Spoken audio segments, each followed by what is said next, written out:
sticking with a mobile quarterback. A lot of people in Detroit took it as a shot at Jared and his lack of mobility. Was that just you having fun with that, or? It was not a shot at Jared. I've talked to Jared about it. Hey, sometimes your comments get skewed a little bit. That was not my intent. He certainly understands that.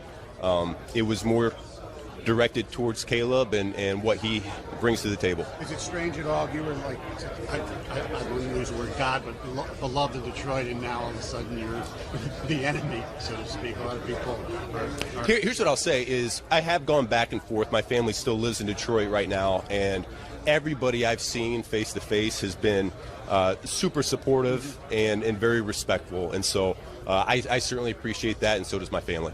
How to structure the off schedule, the creation, that's what stands out the most, because that's really the way that this league's going right now, it seems like. As much as you want to make it pure progression, 1 to 2 to 3, there's just too much variety. The pass rush is coming down, and to have an athlete like Caleb extend the play and potentially find an explosive down the field, that's what gets me going a little bit. I get excited thinking about that because I haven't really been around that since I've been in the league. But I've been on the other side, and I've experienced it, and it's demoralizing when you're on the other side and you're watching that happen to your defense. Sewell looked like he was ready to throw a pass, and it is very rare for an offensive lineman to throw a pass. The best part of that was he threw a dime every single time in practice. We probably took that for 3 weeks, and it was a dime. It was better than some other people. Right. Jared, Goff. He's pretty darn good throwing on the move. So. He's a freak. I like it. Well, you know, I meant to get to this video a while ago. I didn't get a chance to get to it the other day. But Ben Johnson responded, and I put the video in the beginning, if I remember, I should, to his comments like he threw shade at Jared Goff.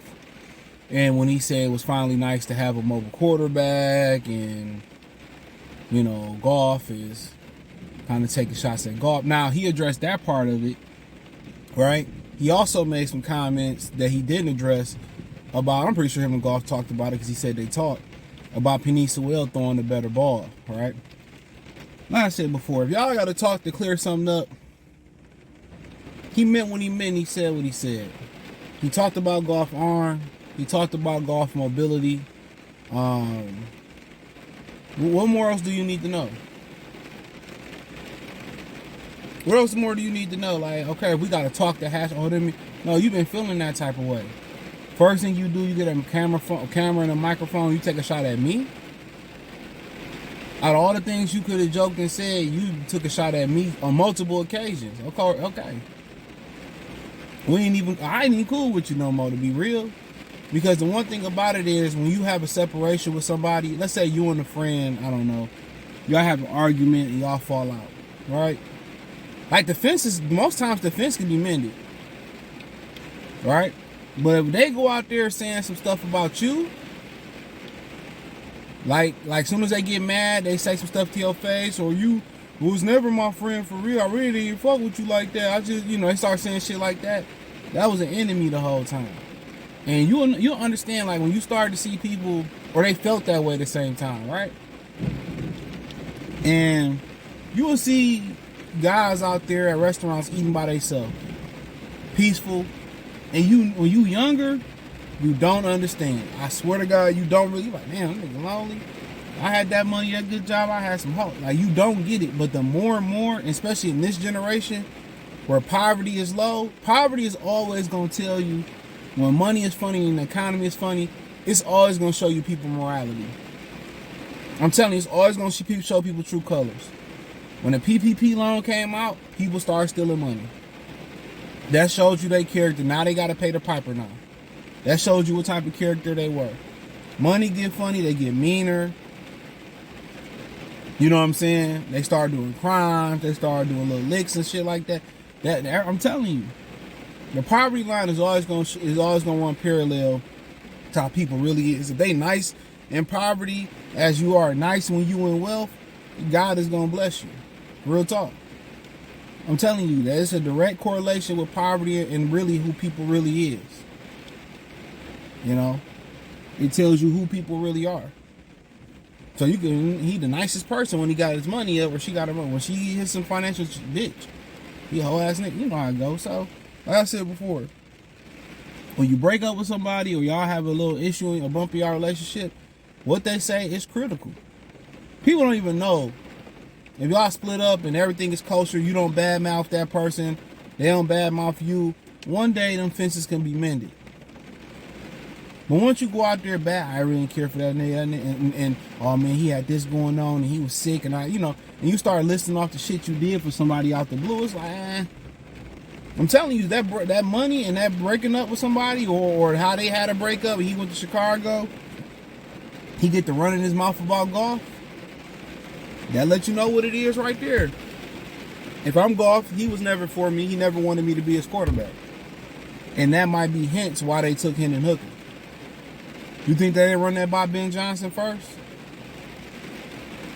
So at the end of the day, Goff got a little bit more motivation. Oh, it's so good to have a mobile quarterback. We can do this and we can do that. I'm not handcuffed anymore. And you like, okay. But, excuse me, that's how life goes. A lot of times you think you got a lot of allies around you, got a lot of snakes. And you know, they really tell you if you're a real one. Everybody say you're a real one if you give them a couple dollars. You're a real one if you watch their kids and they in the jam, or they need a lift and you're in the jam, you come through for them. You're a real one. This is if you're a real one. And you know you sitting in a room full of snakes and you a king, and you get rid of them snakes. And you willing to sit by yourself. You know what I'm saying? Rather than sit with snakes. So a lot of y'all hang. I know y'all young guys have been there, done. You hang with guys because, you got somebody hit the club with, hit the bar with, get some women with, go to the game with, and they enemies. These same dudes get caught with a pistol in the car. Please pull you over and say it's your pistol. Or don't claim the pistol and put you in a position. Don't wait till it get to that point. When the women come around, they start sneak dissing you, pay attention. That's who they really are. When they get angry at you and they start saying shit like it's a joke, that's who they are. And for the women, when they start snaking you or get mad because men showing you some attention, and they start like throwing shade, or, they start doing like you got, you got your little bag, or you think because you cute you got your nails on and shit like that, they throwing shade. That lets you know that's an undercover friend. So I'm just trying to lace y'all with the game, man. But yeah, that wasn't no fucking joke. Ben Johnson said it twice. Talked about his mobility, and then talked about his arm. So they told you twice, what it was. I'm telling y'all, man. I'm telling y'all to watch out for that, bro. You a king if you truly able to sit by yourself.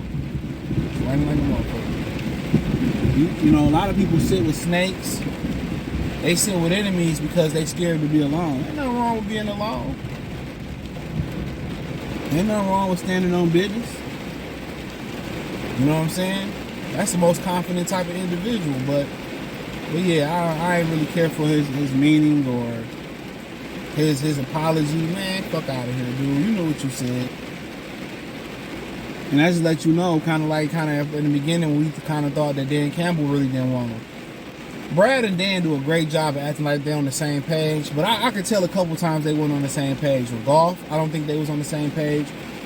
With James Houston, they wasn't on the same page. I can kind of tell. Holmes wanted to keep Houston. Dan was like, I don't want that. And ultimately, Dan won. Got rid of him. And it's hard to play for somebody who don't believe in you, who don't like you. That's why you see guys switch teams and they do good. But, it is what it is. As it rains. I see my computer say 21 inches. First say 15 inches of snow. 21 inches of snow. If this shit was snow, oh man, we would be in trouble. We will be in trouble. But yeah, man, check out Detroit Lions Talk playlist. Thumbs up the video, share the video, subscribe to the channel. The subscribe button is the bell icon button. Hit all notifications. Increase your chance to get notifications when we go live and drop video. Financially, want to support the channel. Cash App, $CJ Good 313. Venmo, CJ Good 313. PayPal link description. Hit the link in the description. Find me everywhere. The link tree, find me everywhere. Peace.